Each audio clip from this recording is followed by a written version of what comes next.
Bonjour, alors voici un peu le résumé de mon voyage depuis Mulhouse vers Bordeaux, donc presque 1000 km. Et là, c'est le départ, vous voyez, on part depuis Mulhouse et j'ai une consommation à 110 km/h qui est autour de 160-170 Wh au kilomètre. Donc pour l'instant, tout va bien. Et vraiment, ce que je voulais vous montrer aussi, c'est l'utilisation d'ABRP en cours de route. C'est vraiment pratique parce qu'on a à la fois les différents waypoints, combien de temps il faut recharger, et en bas, si vous voyez bien, il y a aussi tous les détails quand vous reliez la voiture à votre compte. Et vous pouvez l'utiliser en temps réel pour aussi avoir une navigation GPS au cours de la route. Donc c'est vraiment super pratique, je reviendrai un peu plus tard. Là, bah écoutez, on va très vite, on arrive déjà au premier superchargeur, donc celui de Beaune. Donc première fois que je vais à ce superchargeur. Alors ce que je fais là, c'est que généralement je l'ai aussi sur Waze, mais je vais vraiment le waypoint dans le GPS Tesla car je suis sûr à 100% d'arriver exactement au bon point.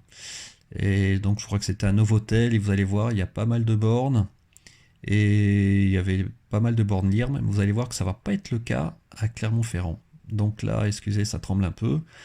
Hop, je mets en charge la voiture et j'étais impatient de voir combien de temps j'allais mettre pour charger la voiture. Donc là, je plug.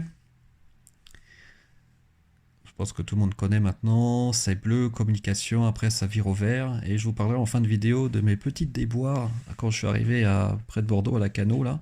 Car ça s'est pas passé vraiment comme je pensais pour charger sur place. Donc, il va falloir que j'ai un plan B. Heureusement que je n'ai pas arrivé trop court en énergie à la Cano. Donc voilà, ça passe au vert et tout de suite, je vais voir à combien charge la voiture.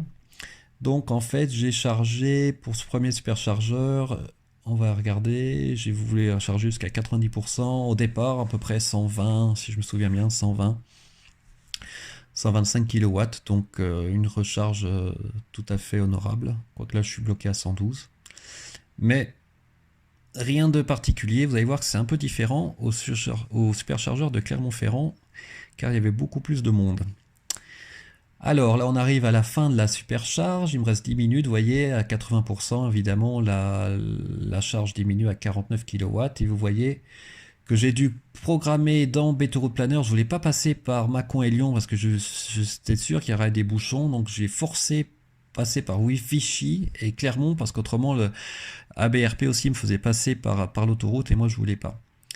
Donc voilà, là la charge est terminée, ça m'a coûté 11,76 € pour passer de à peu près 15% à 87. Et voilà, donc je devrais arriver à 20% de batterie à Clermont. Et là pour Vichy, j'ai dû mettre ce waypoint aussi. Vous voyez, ça passe quand même par l'autoroute. Donc là, j'ai dû changer un peu aussi, utiliser Waze et pas le GPS de la voiture. Là, je suis sur les petites routes vers Vichy. Alors, ce que j'ai noté, c'est que malheureusement, quand il y a des, des tournants un peu raides, et vraiment pas vraiment raides à 80, bah, maintenant, là, depuis la mise à jour, ou même c'était peut-être pas comme ça avant, mais dû à la norme européenne, le système se déconnecte, quoi. Donc, c'est vraiment, il n'y a pas beaucoup de marge, hein. Ça tournait pas vraiment fort plusieurs fois, et j'ai eu l'alarme, et vraiment, le système se déconnectait. Donc, il faut faire attention. Là, je pense qu'on va le voir. Je vais avoir un virage un peu plus tard.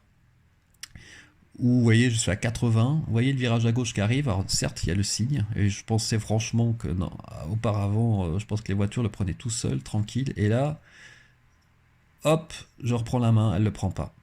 Et j'ai eu un petit coup de sang là parce que par rapport à la prévision, je devais arriver à 30%. D'un seul coup, je ne sais pas pourquoi, je me suis retrouvé à 16% pour arriver à Clermont. Donc j'ai fait comparer avec ABRP qui me mettait plus, hein, qui me mettait lui 27. Donc c'était vraiment bizarre. Et je dois dire que ABRP était plus fiable, donc je ne sais pas ce qui s'est passé. Là, vous voyez, j'avais un signal sur la caméra gauche qui me disait caméra obstruée, mais en fait c'était lié au soleil qui tapait dessus. Donc bon à savoir, et après je vais avoir la même chose avec la pluie. Et là vous voyez, j'ai toujours 27% de prévu contre 16 avec le GPS. Là j'ai marqué péage proche, donc et le système se désactive. C'est intéressant, j'avais jamais vu ce message avant, donc c'est logique. Et évidemment, avant d'arriver à Clermont, j'ai eu le fameux chauffage de la batterie, préconditionnement de la batterie. Donc vous allez voir ici, ça va être intéressant. Il y avait 7 bornes sur 8 de prise. Donc j'étais un peu stressé quand je suis arrivé, je me dis est-ce que je vais avoir une borne de libre? Oui. Et vous allez voir, au début, je me dis mais qu'est-ce qui se passe? Je charge qu'à 31 kW et en fait à gauche, vous avez bien marqué borne de superchargeur, je vais usage intensif, donc limite de recharge définie sur 80%. Donc il demande à définir à 80%, ce que j'ai fait. Je suis même allé jusqu'à 81. Et vous voyez là, je suis limité à 30% quand même. Donc là, hop, je limite à 80%. Et la voiture, là, ça se remet à zéro, ça redémarre. Je me dis, ah super, je vais peut-être monter à 130, 120. Et en fait, non. Là, limité à 60 kW de charge aussi, à peu près, 67, 68. Et ça va augmenter après, ça va être resté à 70 malgré une pourcentage de batterie plus élevé car il y a des voitures qui étaient parties.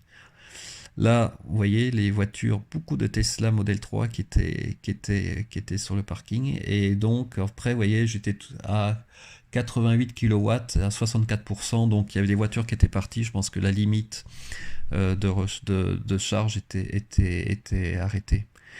Ensuite, j'ai programmé pour aller à Brive. Donc là, pareil, 81% arrivé, 16% à Brive.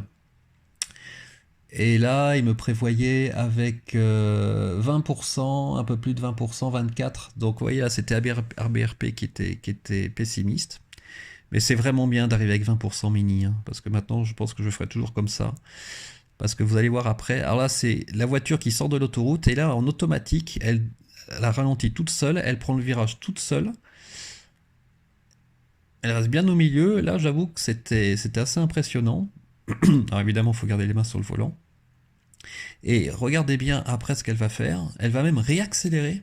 Donc en fait, c'est la sortie vraiment automatique d'autoroute, plus on va dire la réentrée dans l'autre autoroute. C'est elle qui va remettre à 70 le régulateur. Puis ensuite, automatiquement, elle va le mettre, je crois, à 80. Voilà. Alors pourquoi il met 50 à droite, je ne sais pas. Ensuite, ça va monter à 90. Et la limite toujours à 50, ce qui est bizarre parce qu'on rentre sur l'autoroute, donc là il y a un bug. 100, et je crois que ça va monter même jusqu'à 130, ensuite 110, et ensuite 130. Alors comme je pense que c'est une voie unique, que personne ne peut aller sur cette voie avant, c'est pour ça que le système est complètement automatique. Et puis après je mets le clignotant et je me rabats automatiquement sur la voie droite. Donc là, super, rien à faire. Et là, en fait, c'est ce que j'ai préféré en roulant à la fin, c'est que je mettais vraiment ABRP tout le temps sur l'écran. J'avais Waze pour le guidage. Je mettais aussi le guidage vocal de la voiture et je mettais soit le graphique, soit les données d'ABRP. Et là, vous voyez, je compare. Il me met 22% pour Brive-la-Gaillarde avec la voiture. Et après, j'ai eu un temps vraiment de chien. Donc j'ai dû diminuer la vitesse, plus le vent de face, et en fait c'était bien parce que j'ai pas mal consommé. Hein. J'étais toujours autour de 100, 110, et j'étais, je crois, à la fin à 210 kWh de moyenne quand je suis arrivé à Brive-la-Gaillarde. Donc je suis arrivé à 22%. Donc, et là vous allez voir, par contre, il n'y avait pas grand monde. Je crois que j'ai même pas eu de préconditionnement de la batterie là. Et là je vais avoir un beau pic en début de charge. Je crois à plus de 140 kilowatts. Donc là j'ai fait une grosse charge et j'ai bien fait jusqu'à 90% finalement, car je voulais arriver au moins avec 20%, 23% à Lacanau. Donc là je monte à 135, donc là super. Et c'était vraiment le bon moment, j'ai pu me reposer un peu en plus avec les enfants, c'était super. Et voilà, donc on va vers Lacanau. Là, le temps s'est calmé, mais il y a un sacré vent de face qui va commencer à se mettre. Vous voyez, là, la courbe remonte un peu parce que j'ai enlevé la clim à un moment. Je voulais vraiment arriver à 22%, pas en dessous de 20%. Et j'ai enlevé la clim et ça, c'est la courbe a un peu remonté. Et c'était la même chose avec ABRP. Et voilà, en fait, j'arrive à destination, Lacanau, avec mes 23%. Un super voyage, pas trop fatigant, mais je ferai une autre vidéo pour vous dire les problèmes que j'ai eu pour charger à domicile car en fait j'ai pas pu charger chez là où je suis arrivé, ça fait sauter les plombs et la borne de recharge à la Cano, la 11 kW, a priori ça marche pas, je peux charger qu'avec mon chargeur sur une prise domestique à 3 kW, donc ça n'a aucun intérêt. Donc heureusement que j'ai 20% de batterie, je vais pouvoir aller jusqu'à Bordeaux avant de repartir, et puis de toute façon on va avoir des amis à Bordeaux et je vais refaire une supercharge là-bas parce que si j'étais arrivé à 10, j'étais pas coincé mais pas loin, j'aurais dû retrouver vraiment laisser la voiture 7 ou 8 heures à la borne publique à la Cano pour retrouver un peu de pourcentage, donc c'était pas l'idéal. Donc c'est vrai que maintenant c'est une bonne leçon, ne jamais penser qu'on peut charger à destination, et comme on peut pas vérifier avant, faut toujours garder de la marge. Voilà, bah écoutez, j'espère que cette vidéo vous a plu.